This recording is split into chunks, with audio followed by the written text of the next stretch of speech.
Place Tahrir, au centre du Caire, devenu le symbole du refus du non à Moubarak. Presque 2 semaines après le début de la révolte, c'est l'impasse. Le président ne veut pas démissionner. Pour les manifestants, hors de question de bouger avant son départ. Je veux que Moubarak quitte l'Égypte maintenant, pas demain ni dans une semaine.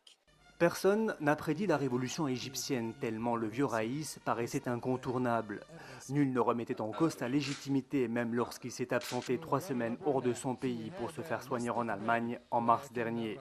30 ans de pouvoir, 5 mandats consécutifs, le destin d'Hosni Moubarak, 82 ans, est indissociable de la géopolitique du Moyen-Orient.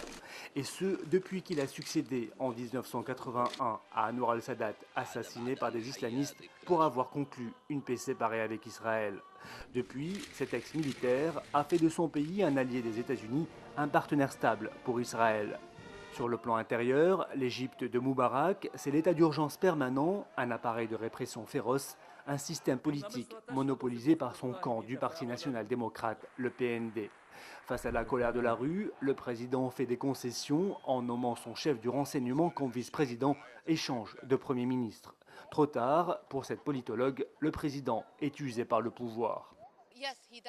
Il avait réellement une base qui le soutenait au début. Il a essayé de tourner la page Sadat, de mener une autre politique que ses prédécesseurs, et il a été accepté à ce moment-là. Mais en 30 ans, l'arrogance du pouvoir, la corruption, ne pas rendre de compte du fait de se savoir au pouvoir pour toujours, tout ça lui a fait perdre le soutien qu'il avait pu avoir.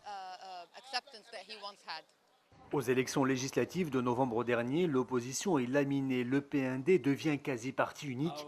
Gamal, le fils cadet du président, laisse planer le doute sur une possible succession héréditaire. Les ingrédients d'une explosion sont là, d'autant que 40% de la population vit toujours avec moins de 2 dollars par jour. Les opposants l'ont compris, c'est la fin d'un système. Reste à savoir quelle sortie honorable donner aux vieux dirigeants.